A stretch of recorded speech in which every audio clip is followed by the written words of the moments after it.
आज हम एक बहुत ही ज़रूरी और शायद हम सबके जीवन से जुड़े एक सवाल पे बात करने वाले हैं। वो सवाल है सहने की सीमा का।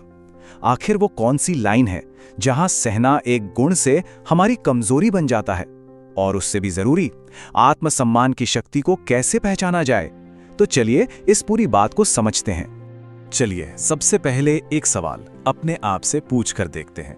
क्या ये कुछ जाना पहचाना सा लगता है कि हर बार हर सिचुएशन में कोई है जो चुप रह जाता है, सब कुछ सह लेता है सिर्फ इसीलिए कि रिश्ते बने रहें, लेकिन अंदर ही अंदर कहीं ना कहीं वो टूटता रहता है।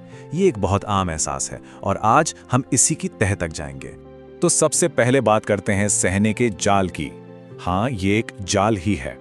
ये समझना बहुत जरूरी है कि सहना अपने आप में कोई बुरी चीज नहीं है, लेकिन जब यही गुण हमारी आदत बन जाता है ना, तो ये एक जाल की तरह काम करने लगता है। देखिए, इसमें कोई शक नहीं कि सहना एक बहुत अच्छी क्वालिटी है। ये दिखाता है कि कोई इंसान मैच्योर है, समझदार है और रिश्तों की कीमत समझता है। ये एक तरह की ताकत है जो हमें आपस में जोड़े रखती है। तो फिर दिक्कत कहाँ से शुरू होती है? दिक्कत तब शुरू होती है जब ये सहना हमारी आदत बन जाता है। मतलब हम सोचना ही बंद कर देते हैं और हर बात को बस बिना सवाल किए सहन करने लगते हैं। ऐसा अक्सर क्यों होता है? टकराव से बचने के लिए या शायद दूसरों को खुश रखने के लिए। और बस यही वो मोड़ है जिस पल आपका सहना आपकी आदत बन जाता है ना, ठीक उसी पल से लोग आपका इस्तेमाल करना शुरू कर देते हैं। उन्हें ये समझ आ जाता है कि आप तो कुछ कहेंगे नहीं, और बस यहीं से सम्मान की कमी शुरू हो जाती है। तो अब सवाल ये उठता है कि हम अपनी उस हद, उस लिमिट को पहचाने कैसे समझें कि अब सम्मान कम हो रहा है। लोग फायदा तब उठाते हैं जब उन्हें एक पैटर्न दिखने लगता है। जब हर गलत बात पर भी जवाब ठीक है होता है, जब किसी की डिक्शनरी में ना शब्द होता ही नहीं है, और सबसे बढ़कर जब कोई खुद से ज्यादा दूसरों को प्राथमिकता देने लगता है। धीरे धीरे लोग ये मानकर चलने लगते हैं कि आपकी अपनी कोई जरूरतें हैं ही नहीं। और इसका नतीजा बहुत सीधा और कड़वा है। आपकी कीमत, आपकी वैल्यू दूसरों की नजरों में कम हो जाती है और आपका मान सम्मान धीरे धीरे धुंधलाने लगता है। और यहीं पर सबसे बड़ी सच्चाई सामने आती है, वो है आत्मसम्मान। ये वो नींव है जिस पर सब कुछ टिका है, क्योंकि अगर कोई खुद ही अपनी इज्जत नहीं करेगा तो फिर दुनिया से इसकी उम्मीद रखना ही बेकार है। अच्छा, तो ये तो समझ आ गया, लेकिन वो हद पहचाने कैसे? पता कैसे चले कि अब बस बहुत हो गया? ये कुछ बहुत साफ संकेत हैं, इन पर गौर करना जरूरी है। पहला, जब आपकी भावनाओं को लगातार नजरअंदाज किया जाने लगे। दूसरा, जब कोई एक ही गलती बार बार दोहराए और उसे कोई फर्क ही ना पड़े। तीसरा, जब आपको वो सम्मान मिलना बंद हो जाए जिसके आप हकदार हैं। और सबसे जरूरी, जब इन सब की वजह से आप मानसिक रूप से परेशान रहने लगें, तो समझ जाइए अब सहने का नहीं, फैसला लेने का वक्त आ गया है। और वो फैसला है स्वाहा करना। अब यहां स्वाहा को मतलब गुस्सा या विनाश बिल्कुल नहीं है। इसका असली मतलब है आत्मरक्षा, यानी सेल्फ प्रोटेक्शन।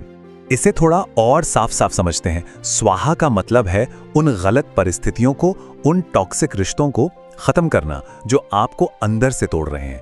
यह खुद को बचाने का एक तरीका है, ना कि किसी को बर्बाद करने का। लेकिन सवाल यह है कि फिर भी हम क्यों रुके रहते हैं? क्यों गलत चीजों को भी पकड़े रहते हैं?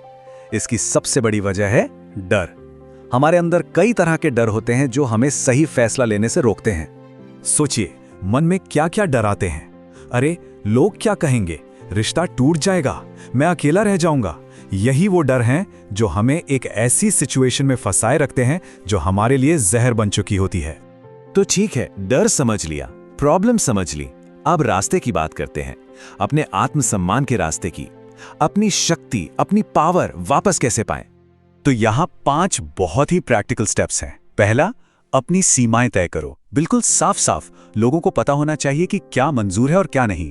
दूसरा, ना कहना शुरू करो, जहां जरूरी हो वहां ना कहना खुद की इज्जत करना है। तीसरा, जो लोग मानसिक शांति छीन रहे हैं उनसे एक दूरी बनाओ। चौथा, अपना फोकस बदलो, अपनी पढ़ाई पर, अपने काम पर, अपने ऊपर ध्यान लगाओ। और पांचवा, इमोशनली स्ट्रांग बनो, ताकि फैसले भावनाओं में बहकर नहीं बल्कि सोच समझ कर लिए जाएं। और एक बात हमेशा याद रखनी है, असली ताकत हर बात पर रिएक्ट करने में नहीं होती। असली ताकत तो सही समय पर शांति से सही फैसला लेने में है। इस लाइन को हमेशा याद रखिएगा। सहनशीलता बेशक आपकी ताकत है, लेकिन आपका आत्मसम्मान, आपका सेल्फ रिस्पेक्ट आपकी पहचान है और पहचान से कभी समझौता नहीं किया जाता। और अंत में बस एक बात, हो सकता है कि कोई आपको एक ऑप्शन की तरह दिखे, लेकिन अपने लिए आप हमेशा प्रायोरिटी होनी चाहिए, सबसे जरूरी। क्योंकि अगर कोई खुद को ही नजरअंदाज करेगा तो दुनिया तो उसे नजरअंदाज करेगी ही। खुद को बचाना किसी की भी सबसे पहली जिम्मेदारी है।